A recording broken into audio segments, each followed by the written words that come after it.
Hello and welcome. I am going to discuss some ideas that I believe can be described as haunting, cursed, disturbing ideas that provoke insomnia. So if you are a weak person in general, I advise you, dear watcher, to leave this video. Of course, I'm bringing a taboo name to the table right ahead. Fairy tale. In the world of fairy tale exists a magic type called Dragon Slayer magic. It is claimed that the user of this magic type can kill a dragon. Magicians who practice this type of magic are either trained by a dragon or have a Dragon Slayer lacrima implanted in them. Lacrima is a magic crystalline substance found in the fairy tale world, and it can be powered up with different spells and used for different purposes. What's special about this type of magic is that its user get more magic power when they eat the substance or element of their magic. For example, a fire dragon slayer would get a power up if he ate fire. An air dragon slayer would get a power up if she ate air. Now what if a poop dragon slayer exists? I'm pretty sure eat shit asshole, follow your horse wouldn't work, because my stunk bro would be dining elegantly on a turd, and sounds like this So good and tasty. would be coming from him. 2 girls 1 cup. That's a joke compared to a shit dragon slayer. I'm pretty sure Natsu stated once that he doesn't eat his own fire because it would taste like vomit or shit. Now if a shit dragon slayer eats his own shit and it tastes like shit, would he enjoy it or not?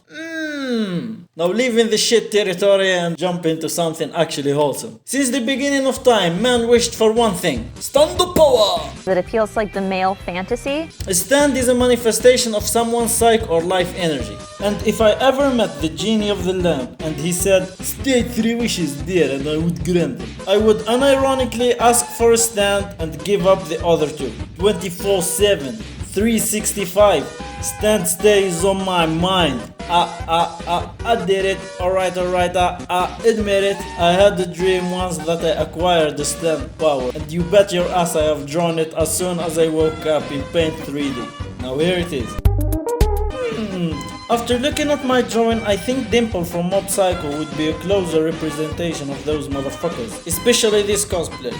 God damn, I'm spooked, this is so close to it. Except they were small and they can easily stand on my shoulder, one on each side. I remember their names were Mother of the Second and Mother of the Third. Not a musical reference, but dreams. I honestly don't remember its power, but I would guess that they helped me buy good quality hash based on the color, and that's not that far from a physical manifestation of my life energy. Thanks for listening, and hell no my dude, the idea of stand haunted my sleep. Jojolian Josuke started a dangerous pursuit in mid-2019. By the end of 2019, Yasuo is drowning. 2020, the endless calamity is being endless. April 2021, the source of calamity aka Toro and his wonder of you are both collapsing, yet I don't know if this is the end, since a neurokakaka is in his guts and someone might just touch him. Anyway, compare this timeline with the endless calamity going in the space world aka the sickness 2019. I ain't doing it for you. Compare yourself. Is reading Jojolion and cheering for Josuke counts as pursuing the head doctor? Can his power transcend pages just like Josuke's bubbles transcend Toro's logic? Does the death of Toro means borders are finally opening for travel and this nightmare is ending? Another one is Nagatoro looks like Gina Valentina and I can't unsee it.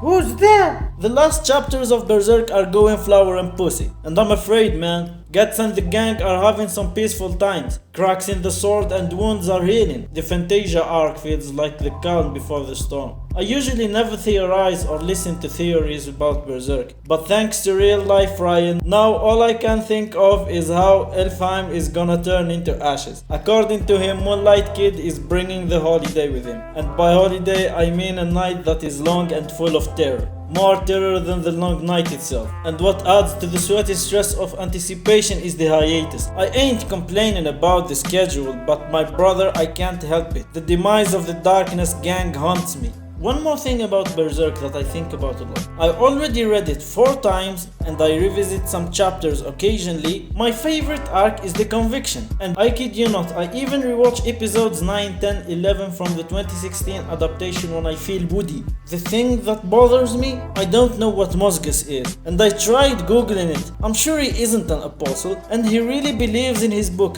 but what's that anyway? Now the final fucked up idea that I'm going to tackle today that buzzes through my mind point is, when Zoro entered the dojo of Koshiro and got a fight, he asked if he can use any of the existing swords there. Permission was granted and he picked up a fuck ton of swords. Obviously it didn't work and he settled on 3 later. Now what if adult Zoro kept thinking in his child logic of more swords equals stronger and introduced a 4th sword to his technique? Instead of Sun Toryu, he would use Yom Toryu. Now Zoro is neither the devil fruit user of the Hana Hana Nomi, which grants the user more limbs, nor the user of any other devil fruit. I want you to close your eyes and think or imagine or whatever you want to call this mental activity. 1 sword in his right hand, 1 sword in his left hand, 1 sword in his oral hole aka mouth. Now that's 3. I mean, if he's using his oral hole to hold the sword, what's stopping him from using his other one? The anal one. Look at that. He surely can fit Ami no Habakiri or Nidai Kitetsu in his asshole. Over the 9 mountain, across the 8 seas, there is nothing I can cut. Through the world itself. Yontoryu. Yonzen Sekai! Base and be wise, huh?